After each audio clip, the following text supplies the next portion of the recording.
نەگر بکرێتی چەند کورسی لێ لە پەرلەمان ئەم جارە خەڵکی ژیانێکی شایستەتر و باشتری پێویستە و ئارامی و ئاسایشی سیاسی و کۆمەڵایەتی و ئەمنی پێویستە.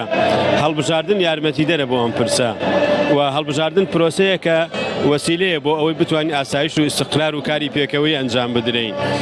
لەو ڕوانگەوە ئێمە جەخ لە هەڵبژاردننی پەرلەمانی کوردستانەکەینەوە.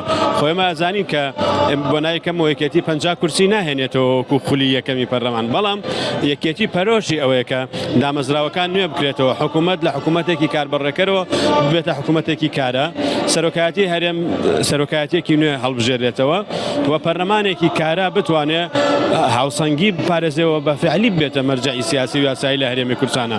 جەخکردنەوەی ئێمە بۆ هەڵبژاردننی پەرلەمانی کوردستان لەو ڕوانگەیەوەیە و هەمەش وای کردووە کە ئەم گوتارەی یەکێتی گوتاری هەرە زۆرینەی لایەنە سیاسیەکانی کوردستان بێت. یەکێتی بەشێک لە حیزب ئۆپۆزیسیۆنەکان باس لەوە دەکەن کە یەکێتی و پارتی بەڕێکەوتنی ژێربەژێر هەڵبژاردننی پەرلەمانی کوردستان دوا دەخەن. هیچ ڕێکەوتنێکی ژێربەژێرتان لەگەڵ پارتیا خودیش کۆبوونەوەیەکەیە بۆی کە وادەیەکی تر بۆ هەڵبژاردننی پەرلەمانی کوردستان دیاری بکرێتەوە لە وادەیەکی دیاریکراوە؟ لە دوای کۆنگرەی پێنجەمەوە یەکێتی هیچ پرۆسەیەکی ژێربەژێری نەماوە، یان بەشێک لە یەکێتی پرۆسەی ژێربەژێری لەگەڵ ئەوە جاری جاران بوون. ئەوانن کە کاتی خۆی پرۆسەی ژێربەژێریان لەگەڵ پارتی هەبوو ئێستا ئیدعای ئەوەکەن. یەکێتی سیاسەتی ئاشکرا و نهێنی هەرەوەیە. بۆیە لەم مەسەلەی هەڵبژاردندا هیچ شتێکی شاراوەمان نییە. بەرژەوەندی یەکێتی نییە هەڵبژاردن دوا بکەوێ، چونکە بەرژەوەندی خەڵکی کوردستان نییە هەڵبژاردن دوا بکەوێ. نقطە سەری دیار ئەم مەسەلەیە ببڕێتەوە. یەکێتی ناچێتە هیچ ڕێکەوتنێکەوە، نەچێتە هیچ ڕێکەوتنێکەوە بۆ دواخستنی هەڵبژار. ئەوانەی فاڵ ئەگرنەوە بەوەی کە یەکێتی چوەتە ڕێکەوتنەوە بۆ دواخستنی هەڵبژاردن، بەڕاستی جگە لە مزایداتی سیاسی بەشێک لە هەڵمەتی پێشوەختەی هەڵبژاردن شتێکی ڕاستی تێدا نییە. هیچ وادەیەکی یەکێتی و پارتی کۆ ببنەوە لەسەرم دۆخانەی هەرێمی کوردستان بە تایبەتی هەڵبژاردن؟ زەرور دانیشتن هەر هەیە و دانیشتن پێویستە هەر هەبێ و یەکتربینین هەبووە و هەیە و بەردەوامیشە بێ. ئەمانە مەسەلەیەک نین، بەڵام مەسەلە ئەوەیە ئێمە لە شوێنێکا بگەین بە یەک جیاوازیەکان بڕوێنینەوە.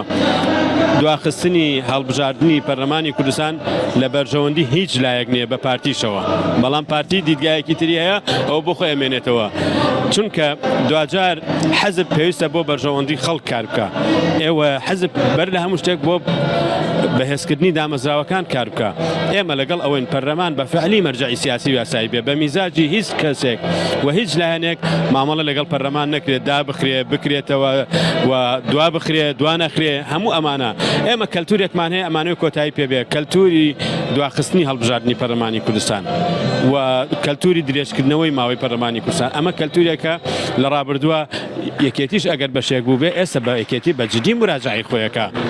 و ئەو نەریتەی مامجلال کە ئەڵێ هەڵبژاردن بۆ 4 ساڵە حەقی هیچ پەرلەمانێک نییە ماوەی خۆی درێژ بکاتەوە و هیچ حزبێک مافی ئەوەی نییە، چونکەوە خەڵک متمانەی پێداوە.